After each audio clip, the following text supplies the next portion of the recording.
people has joined?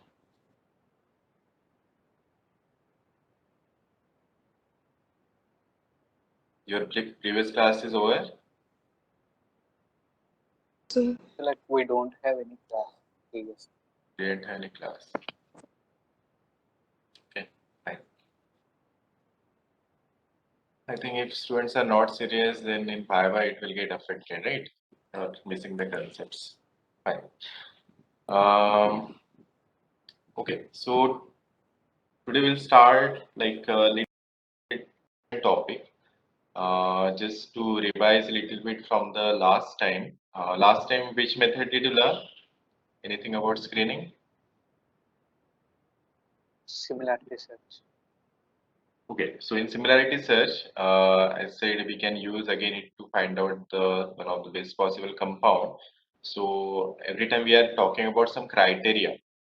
So in similarity search, which criteria did we have? Like what could be our score based on which we can do the ranking?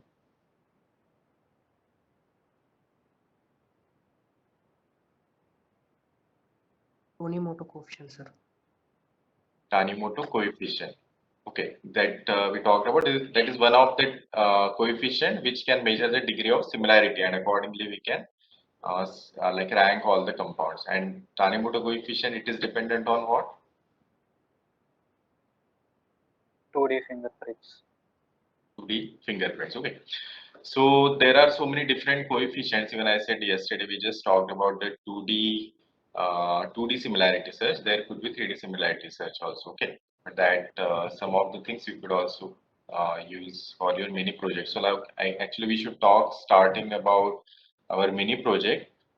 Maybe today I will just talk about this topic. I will think whether on Friday we can discuss so that you can start making groups of 3 people and start thinking about what you guys want to do.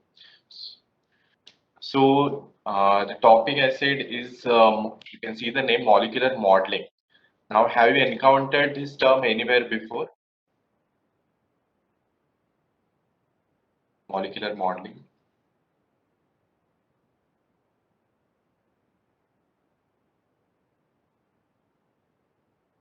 No, sir. Like we came through mathematical modeling, but Not molecular modeling. Anyone else who think that molecular modeling we have talked about this term?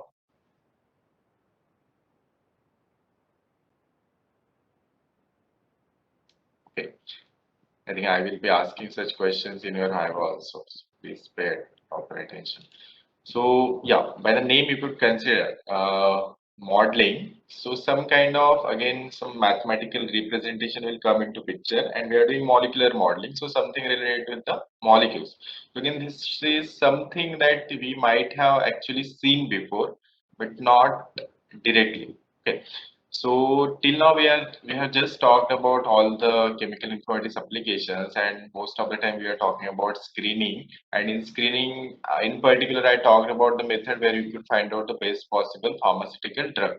So QSAR did the same thing, molecular docking did the same thing.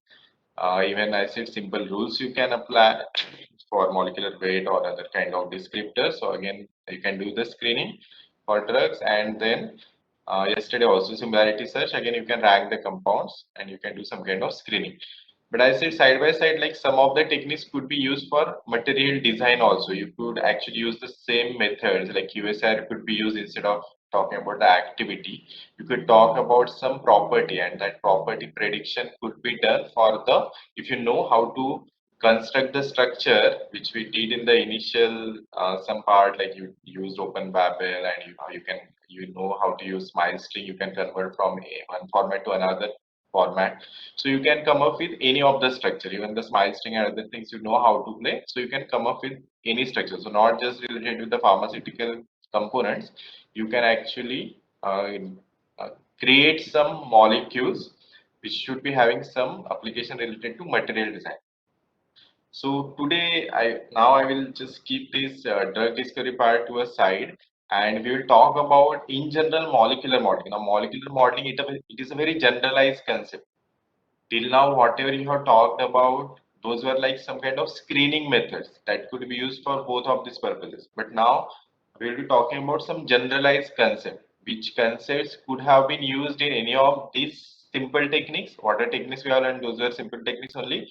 Or these concepts of molecular modeling could be used for even very computationally intensive and sophisticated calculation. Okay, so this now we will try to talk in terms of some material design purpose. Now, when we are talking about, yeah, one thing I would like to just say to the people who have joined late, what are your reasons for joining late? I don't understand. Like all of you know till now, like I generally start lecture in just first 2-3 minutes itself. So you should start now. I can see every time some 25 people will join initially, then 5-10 minutes later, the other people will come and join. Don't do this. Focus properly. It will help in your Viva also. Okay. Okay, so I said we are going to talk something about material design. Now, what do you mean by material design? Now, drug discovery, you know that how you can now. I think anybody who has taken this course can understand how the drug can be discovered and also how the design. What is the difference in drug discovery and drug design?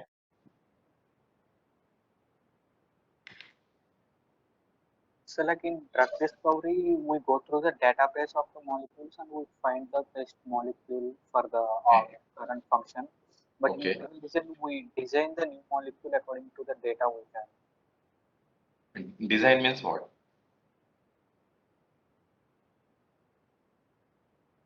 You play with the structure or you come up Yes. with new structures. Yes, so that is designing.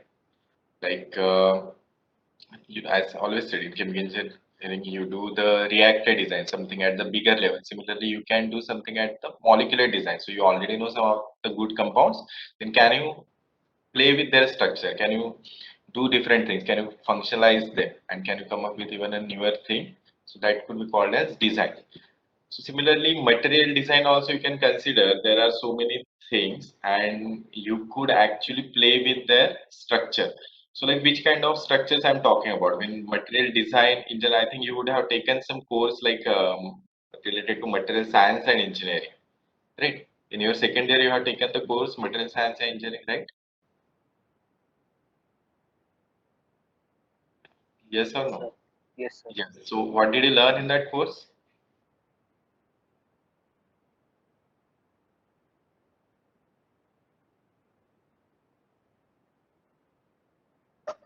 The structure of the structure, sir, like FCC, BCC.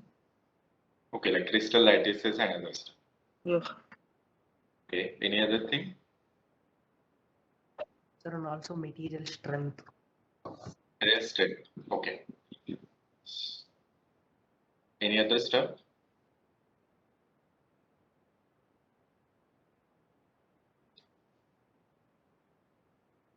Okay, so again, something like actually you talked about some structural aspects and then something you tried to estimate their properties, like you talked about some maybe numericals where you actually predicted the properties.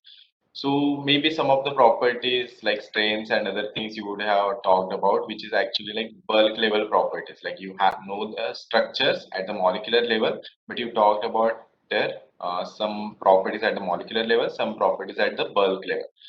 If you focus like how these kind of courses could be useful in this material design aspect, so we'll just talk about some theory part. You can consider like the goal of these disciplines like applied chemistry or even your chemical engineering. What is the ultimate goal? You have some raw materials and you want to convert them into some useful materials. Okay. So now normally what you will be doing, you will be doing some kind of processing, some intermediate processing will be there. Based on that, from your some raw materials, something useful what you feel will be having useful application will come into picture. So normally what is happening into this when these kind of things are happening, there is some kind of changes are being taking place. What kind of changes are happening? If you see at the bulk level, maybe you will be observing certain things, but so many other things which are happening at the molecular level that you might not be able to directly see. So many times when you are trying to convert these things, you can also understand that at molecular level also so many things are changing. Like the structure of the molecules at a very individual level might be changing, or the arrangement, how the molecules are arranged together, even they could be changed, even within the same material, what you are seeing at the bulk level. Okay, so when people try to do this conversion, they do the processing, and so many times they want to do this processing in a very controlled way, so that whatever the final material they are interested in, it should have only the related desired properties for their application. So this is like, as a chemical engineer, this is becomes important for us, like how can we do the controlled synthesis. Okay, so when we are talking about any application, so this molecular change will come into picture. And to give you a good example, I don't know whether you have learned this into your material science and engineering. Have you encountered these terms, fullerenes, graphenes, carbon nanotubes, in your material science anytime?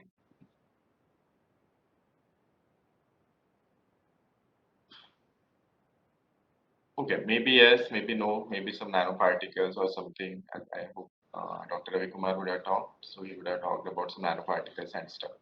So you can consider that something at the level of like very small, which you cannot actually see by your eyes, so that you try to understood. So even not, so in some future you might be having a course related to this stuff, which could be related with the nanotechnology. So these are some of the important nanomaterials.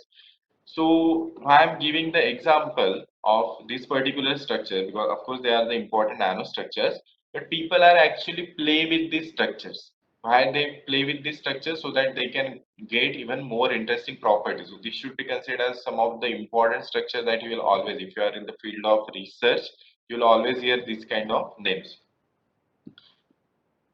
So I hope you can see some of these pictures. Now what are the structures I have shown to you earlier, you can consider they are having some realistic application, like some of the practical applications you could already see, like here in the sports, in the field of sports, like you could create the tennis rackets, which will be which are even like you can see the Roger Federer's tennis racket. You can consider that what kind of properties you are looking for when you are trying to build a very high quality sport equipment. So you would always look for the durability, you would look for the higher strength, and at the same time, side by side, you will be looking for, okay, can they be lightweight? So these kind of applications are, this kind of properties are coming into picture. You want some of the materials to be more stronger, you want them to be ultra light in weight. So how could you actually incorporate this property is in your existing material? So day by day, I said people are trying to come up with the better properties by doing some manipulation at the level of molecules. Okay, so all these things, like even if we talk about this bicycle also, even this is a very ultra light in weight. Even sometimes you can just pull the cycle entirely by just single finger. So you can again consider that even in many of the applications, these kind of, even your like companies like Boeing, they try to come up with different aeroplanes to have more safety, and at the same time you have higher fuel economy. So you will be coming up with the material with which the plane will be built. So that material, it should be having higher strength. So some materials like of course, like normally they want lightweight, so aluminum needs to be incorporated. But along with the aluminum, something they will be doing at the molecular level so that to enhance the strength of that material. So along with aluminum, some other nano composite materials or some resins will be added to the entire thing, so that multiple properties could be introduced within the same thing, and better, it can be used in a better purpose. So these are some of the practical thing I have told you, which has already people have used. But if you see this field of material design or even the nanotechnology, there are so many futuristic applications, like so many potential applications. This is what the area so many times people in US, Europe, or other countries also, in even in India, we try to do research onto this field so that we can understand how these materials can be modified, and whatever are their existing application, like existing application, for example, if you take water purification, or if you want to do some carbon capture, so there are some existing techniques, but how you can actually modify your existing molecular thing, and how you can enhance the properties. So for example, when you want to do this material design, let's take example of this one of the structure, like the CNT. CNT is nothing but carbon nanotube. So how it is important, how the structure you can focus right now, that the same earlier material which I have talked about, they are called as like you can I can talk about something like day by day what is happening. Like earlier when we didn't have much technology, we didn't have microscopes or we didn't have telescopes. So we used to focus only on the things which can be seen by our naked eye and we can actually manipulate them. So, like for example, you can consider that tree is there, carpenter will cut the wood and whatever he wants to in water application, he will create the chairs, tables, and whatever he want to. So now same things you can consider we are trying to enhance, we are trying to apply it to the other levels. The other levels is which we cannot directly see by our eyes, so we have to go at the bottom level, and the same kind of manipulation you could actually think at a very bigger level, at the level of like bigger level when I'm saying which is like bigger than our sizes, so we can go even to the level of planets, galaxies, and even at the higher level we are somehow trying to, maybe it is very out of reach for us as of today at least, but slowly we are trying to control everything. We are trying to, maybe someday there are even futuristic concepts like can we generate a space elevator, even can we harness the energy from the sun by uh, creating a very big entire enclosure towards the sun. So these are all the futuristic concepts, but slowly because research slowly with the like the technology will be moving ahead, and you will try to whatever is are your needs, that for whatever purpose you will try to satisfy it. So slowly you will be, maybe you will go at the level of the other planets and other things, whatever materials that you are interested, you are trying, if it is cars on the earth, so those materials you will somehow try to get from them. So this is a one other aspect, like from what you can actually see, you are trying to go at a higher level than that, at the bigger level of, I'm saying, in terms of size. So that we won't be focusing on here in this particular course. We have to go at the bottom level.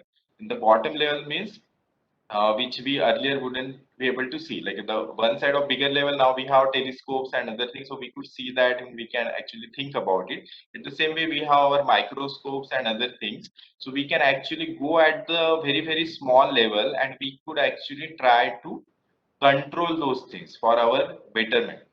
So this is what we are focusing, how we are trying to actually manipulate the things. So if you see manipulation, if you go through this field of nanotechnology also, you will come to know like how this fields actually started with this particular structure. You, all of you might be knowing, this is something called as C60, fullerene buckyball it is called as. And the particular important thing about this, the exact diameter of this C60 fullerene is around 1 nanometer. This is like exactly 10 raised to power minus 9 meter, and how these things from here actually nanotechnology actually you could say in terms of structural discovery, it started from here. Then people actually tried to understood other thing. They thought like, okay, other thing could be also possible. So existence of carbon nanotubes came into picture, which are like cylindrical thing, and graphene, which should be considered as even more simpler structure, and carbon nanotubes, this kind of structures were actually discovered later on. People thought about this structure to be existing, but this type of structures were discovered later on. So as these things were discovered, people tried to again like play with these structures like a lot. I will show you even some pictures later on. We'll understand how exactly these things are being day by day. They are newer and newer materials are being coming into existence, and even just simply these three structure, how you they can give you even newer and newer designs. So just understand it from the this carbon nanotube point of view. Now this is, there are three types of carbon nanotubes has been shown here. One is armchair, another is zigzag, and another is spiral one. You can see the shape. Something is different in terms of how the benzene rings, how these aromatic rings are arranged here. You can see some difference. If you just want to understand in detail, you can consider the carbon nanotubes. These are the cylindrical structure. This you should consider that just by rolling down this graphene sheet only, you could get different types of carbon nanotubes. Now, how you can actually roll it? you can roll it from this particular side. If you consider it as a paper, and if you roll it from one particular side, a different structure will come into existence. If you roll it from this particular, if this is your axis of along which you are rolling it up, so a new structure will come into picture. Similarly, if you want to roll it diagonally like this, so a new structure will come into picture. So based on how this rolling has been done, there are different types of structures like carbon nanotubes has came into existence. So this is armchair. If you see these, this is called as armchair because the earlier old chairs, they used to have some kind of uh, canings where which people used to use, and those structures are actually resemble with this. That's why it is the name of armchair. If you see these zigzag types, you can see at the end of this carbon nanotube, some kind of bristle-like structure is there. Some kind of zigzag shape you can see. So uh, because of which this thing is named. And then the chiral, you might be knowing what is the name of meaning of chiral. What is the difference in the armchair and zigzag and chiral one? What could be the difference you can consider, the main difference?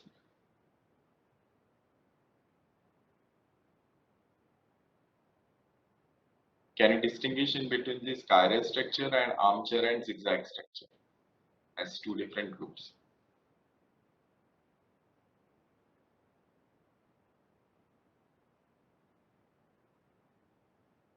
Okay, if you focus on the structures properly in terms of symmetry, you can see these structures are actually both armchair and zigzag are symmetric in nature, whereas the chiral one is asymmetric structure. So this is because diagonally it can be folded and it can be folded in different ways. So again, new types of structures are coming into existence. So just by simply playing with the structure of graphene, you are coming up with different structure. Now, if you look for their properties, not all, not a particular CNT of a particular, even if you are taking for the same diameter, like all these carbon nanotubes can talk in terms of their diameter. So different properties will come into picture. Like the particular armchair carbon nanotube, it has been shown experimentally that it could have, they are useful for making wires, electrical wires. So their their electrical conductivity, it is more than your traditional wires of copper. It is more than 1,000 times the capacity of particular types of armchair carbon nanotube. So these you can consider, but the same property if you see for the zigzag carbon nanotube or carbon nanotube, so will not get. So this is telling you something that if you particularly have a particular structure in some particular arrangement, because of some reasons it will be having different properties. Same thing is applicable, like same carbon nanotubes. If you can play with the structure, you could have us. These are all called as single wall carbon nanotube, SWNT, single wall. Similarly, you can have DWNT, double wall carbon nanotube, or you can even have multiple layers. So that will be called as multi-wall carbon nanotubes. So even they are having different application. Like for example, you can consider if you want to use it for uh, delivering just like some kind of drug molecule or some biological molecule within your body. So these kind of structures are hypothesized it could be used for entrapping certain component inside. Okay, so these components will be utilized and they will be functionalized. These outside groups can be functionalized with certain groups which will be recognized only at the particular part of your body by the particular receptor, or you can say some other things, and that particular drug can be delivered only. So this concept of targeted drug delivery you might have heard about. So what happens, so many times you want to send the particular pharmaceutical drug, like till now you have talked a lot, but this how you are actually going to send. You have talked in ADME that so many things will be there: absorption, distribution, metabolism. So you can say like whenever the drug is passing through all these steps, like it is going to come in contact with your body fluids, some other enzymes, and that could get degraded. So that particular pharmaceutical drug, even if you are seen it is having a very high activity value and other things, but if it is not reaching the final purpose to the particular receptor, then what is the use of that? So that's why people have so many times some protective covering so that it will only get released at the proper site of action. Before that, it should be protected by this outer covering. So many times you can consider for more like more safety, no, not safety, I should say safety. I could also use that word, because if it is going to get released at unnecessary places, side effects will be happening. But at the same time, preserving that particular component, it should not get wasted. You have some additional covering also. So now carbon nanotube, if you directly try to use within your body, it won't be a feasible way, because carbon nanotubes purely made up of carbon, that is some kind of non-polar structure. So they are actually toxic to your body. So then people try to reduce the toxicity of this component or similar type of structure they try to come up with by learning from this structure only. Can they, now this is purely made up of carbon, but if you can come up with some structure where oxygen will be also there or nitrogen will be also there, so that structure can be become more like biodegradable, or it can be not toxic to your body. So even the same SWNT, if it is functionalized with some extra groups like hydroxyl group or carboxylic acid group, even it can be its solubility in water can be enhanced, and even it can be made even more biodegradable. So this kind of different structures regularly comes into existence. So you have, like, for your different application to have even more and more protective covering, you can come up with even these different structures. So many times when people do the research, they will be focusing on the particular structure, and they will try to see whether the same structure can be tweaked into so many different forms. And after tweaking the structure in different forms, what kind of changes are there in the properties? If I'm measuring just the electrical conductivity, so this is how much electrical conductivity will be having, this much, or even if I'm taking multi-walled carbon nanotube, what is going to have. So whatever is the best one, this is what I'm doing as a research. I'm trying to come up with the best possible compound again. So again, like, to summarize this, why we are using different types of carbon nanotubes, like different structure will be there, accordingly different properties are there, and then accordingly different applications we could have. So same thing we have earlier talked about the protein structure also. Like there we talked about, like, a different protein structure is there. So originally you have your protein structure, but something is binding to it. So its structure is getting altering. So its properties will get changed. Like if the original structure was something in the some open form, some active form, so something is binding to it, its structure is changing, so accordingly it can get converted into a deactivated form, so that particular disease or something could be cured. So that had the medical application. But in this our case, what we are talking about, we could get different structure and which we are using for creating different applications. So if you read this, so you can we can talk about something called as materials paradigm.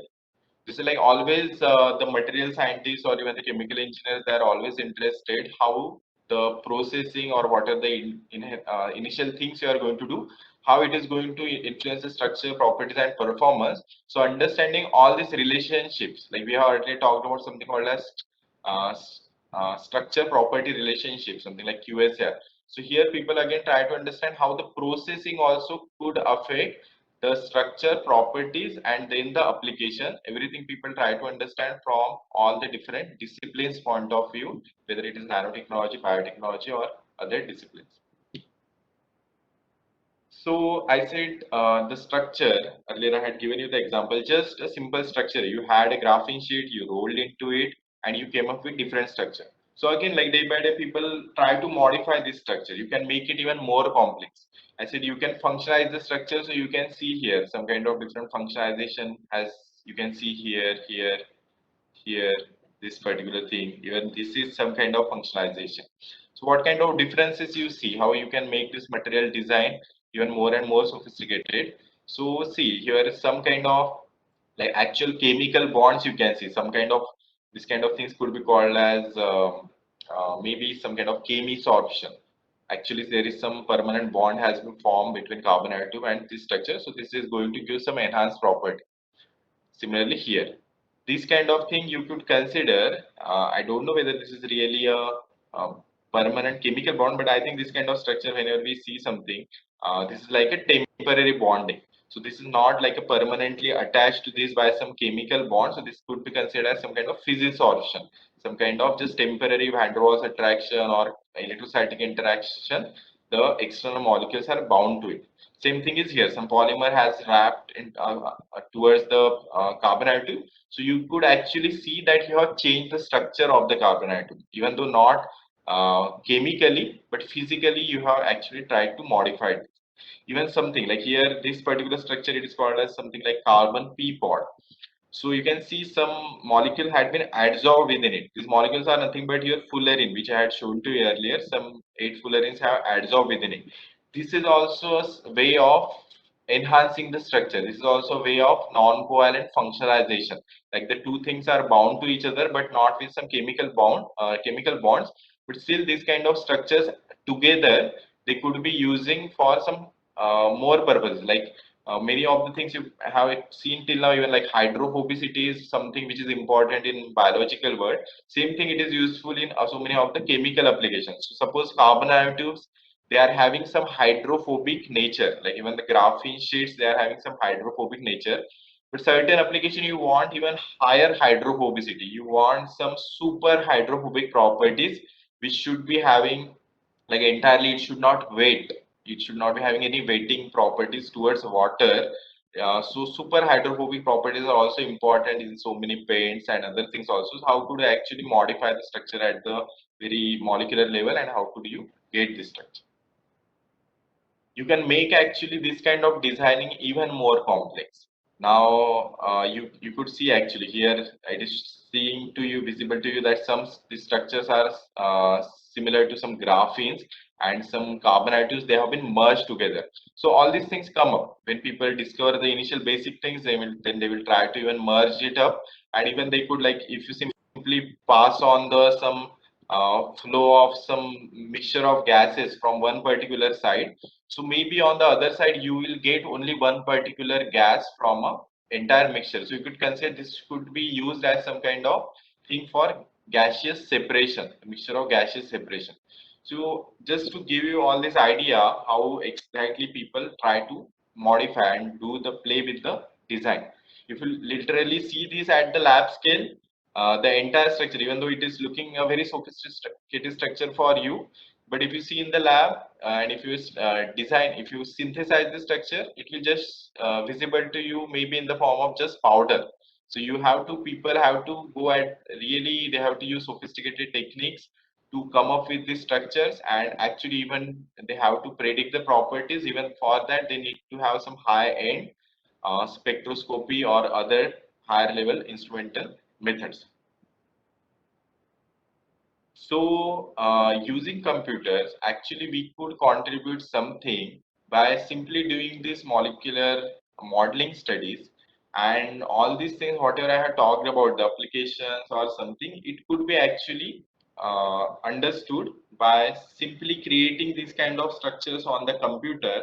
And whatever different applications you are looking at the level of nanotechnology, biotechnology, energy, environment, even so many applications of food and so many others, you could actually study all these things. So they basically say that there is this concept of molecular mechanics.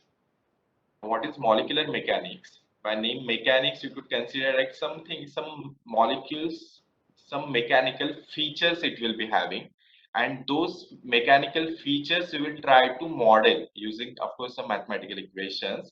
So this could be used to understand like so many different levels of sizes and complexity we can deal with. We can deal with material assemblies, we can deal with biological assemblies, and we could have so many millions or so many more atoms than that, and we could actually predict the different properties for these materials. But one restriction, like not just one restriction, some restrictions will definitely come into picture. That's why in this particular course, at least we are going to deal with only the simple things, not very, very complex things. Like you can consider always, even though I say here that so many different complexity and other things could be understood, but you should consider that at the particular level, when we are trying to do something in a very short amount of time, our system should be of smaller size. The particular people who are dealing with these people, the research groups, they will be having a lot of high end even the computational power. So they could actually predict down all the different components. So here actually whatever I'm going to talk this, at least this molecular modeling stuff, this could be even the simpler thing you could predict. But if you have very high computation, you can go to the higher level. So when I'm saying molecular modeling, in molecular modeling, if you want to define it, you could consider it is having all the methods, computational, but as well as the theoretical methods also, where you are actually trying to model or mimic the behavior of molecules. Actually, I said we have done this in some way. We have actually done this indirectly before. We have tried to model or mimic the behavior of molecules earlier itself. Like anybody still remembers, like where did we actually use it?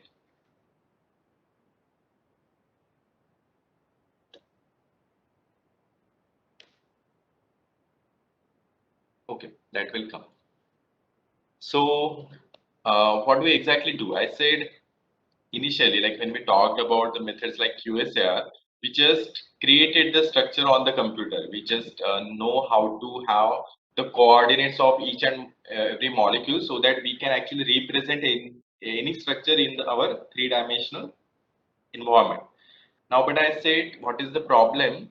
Like these molecules are always like the dead bodies if they do not have any soul within it.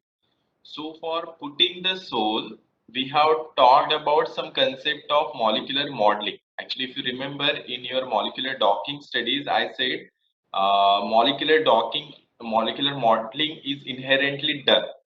We didn't talk about it much, how exactly we put the soul into the structure or something. But one concept, like in one of the slides of molecular docking, there was this concept like amber force field, some force field name came into it, using which we said how the values like the final binding affinity delta G is being computed. Okay, so there actually we have made use of it. So you can just consider we have some dead bodies and that we are trying to make them alive by putting some soul within it. So when you are actually putting soul within it, so you are actually doing some molecular modeling.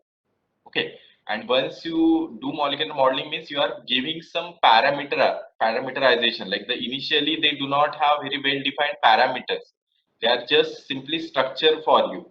So to this structure, what parameters you are going to apply, using which they are going to become alive, so that we are calling it as some kind of force field. This I will talk in detail.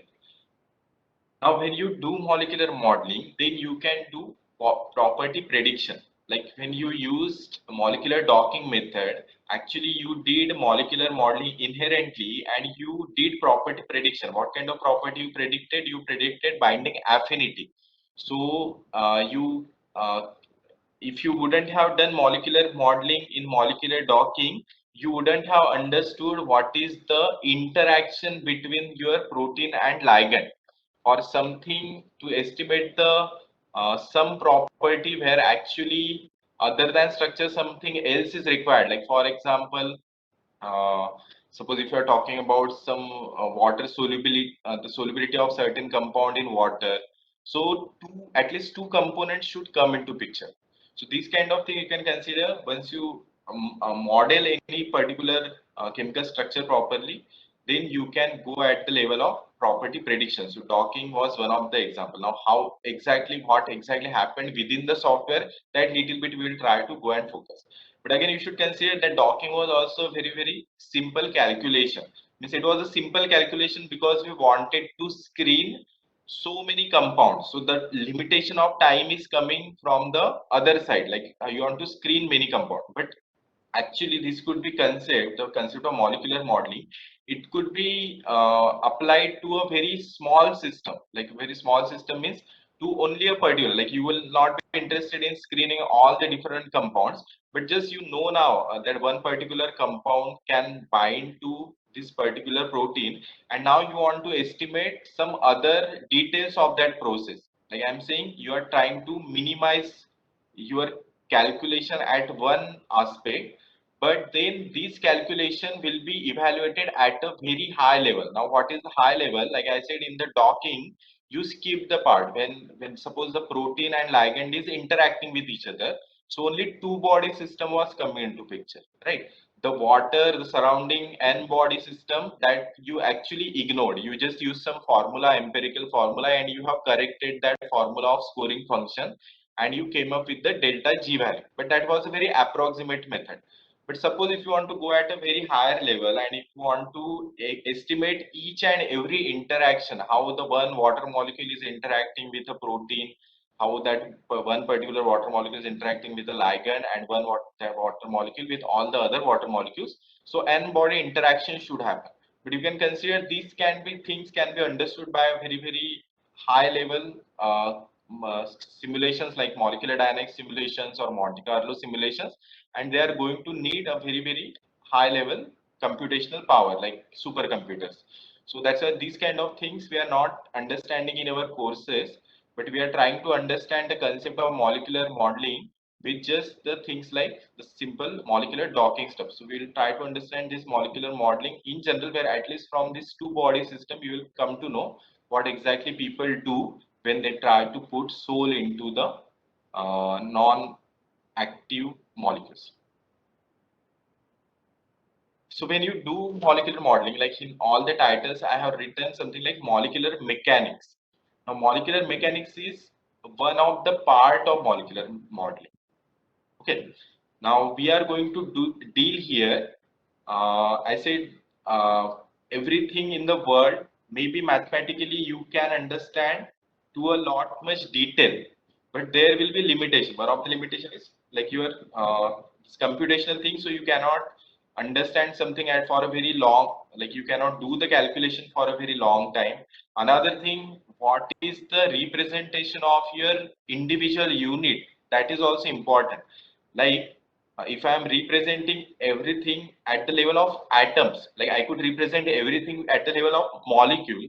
If I have even more computational power, I could go at the level of atoms, right? Molecular representation, it would be some comparatively simpler because the number of particles that will come into picture will be less.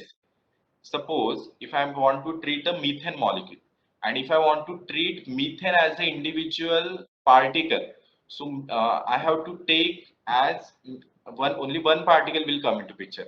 But now I want to treat each and every atom of the methane also at a, like I want to consider their calculation. So how many atoms, how many particles are coming into my calculation? CH4, five particles are coming to picture. So which calculation will be more time consuming? With the one particle or with the five particles? Of course, with the five particles. So when I'm going from the level of molecules to atoms, my calculations are increasing, right? Similarly, the atoms consist of so many electrons, okay, and so many other particles. Suppose if I try to go below the level of the atoms, so one single atoms are going to have so many electrons, and if I try to interpret the behavior of all those interactions at the electronic level, it is going to become very like so many particles are coming into picture. So their calculation, like number of particles increasing in your system, so they have to, suppose even if I'm calculating some simple interaction between them, like van der Waals interaction, I'm calculating between the two particles. So multiple atoms will come into picture. So each atom has to interact with atom number 1, atom number 2, atom number 3. Similarly, so whatever number of atoms are coming to picture. Similarly, second atom has to again interact with every other thing. So you can consider how complex this thing becomes, and more the calculation you have to do, it will take more. So just simply understanding how simply maybe forget this protein and ligand estimating the exact, we have already said that we will just try to keep the entire protein structure as rigid. But if in that entire thing, if you are again going to make the protein structure flexible, and if you are incorporating the surrounding solvent also, so you can consider how complex the system will be becoming. So that's why by considering all this restriction, as of today we try to use some particular methods. So I said molecular modeling is the method where we actually try to put just the soul into it, and molecular mechanics is the part of it. So what is molecular mechanics?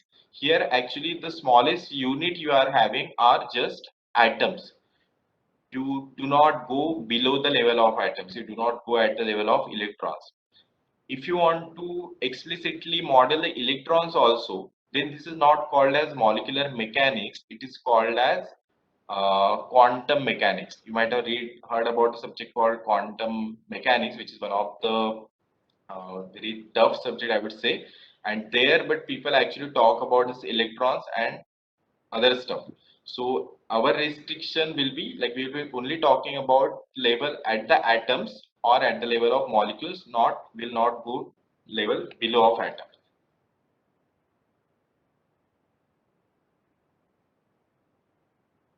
Just last thing.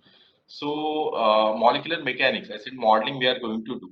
So I said modeling. What do you mean by modeling? You are going to represent this concept mathematically. So you want to do some representation in terms of mathematical, how the mathematically all these molecules can behave.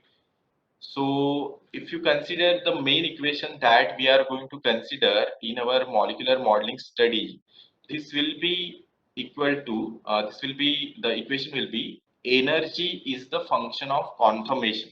Now I have left some spaces, but you have to consider when you want to put soul into your molecules, so some mathematically you have to mention certain thing, and this certain thing is related with the conformation. The conformation means the structure of the molecule. The structure of the molecule, it will define what is the energy associated with the particular molecule. What kind of energy I am talking about here? Can anybody say what kind of energy I am talking about, which will be depending on the conformation? Internal energy, sir. Internal energy.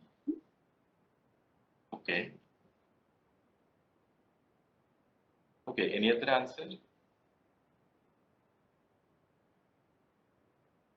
Okay. So here I would say that we are going to talk about something related with the internal energy only, but more specifically, I could say it is related with the potential energy. The potential energy, it will be dependent on the position of the individual atoms. Now here you know the concept of potential energy at the bigger level. When you talk about at the level of the earth, you talk about the formula mgh, right? Whatever is the height of the molecule from the earth surface, accordingly you calculate the potential energy. Now here something again, this is going to be related with the position, like the thing, but not at the level we are not considering at the molecular level the equations of gravity or something, because at the molecular level the interactions, the van der Waals interactions, the electrostatic interaction, these will be the dominating forces. So in our equations of potential energy, we will be having some components which will be of course dependent on the positions, so that we are going to call as conformation. Like tomorrow I will explain exactly what is I said molecular modeling you are doing. So some equation is coming into picture. So a very complicated equation will come into picture, which where the energy, in short, the potential energy, it will be dependent on the positions of each and every atom. So any question till this part?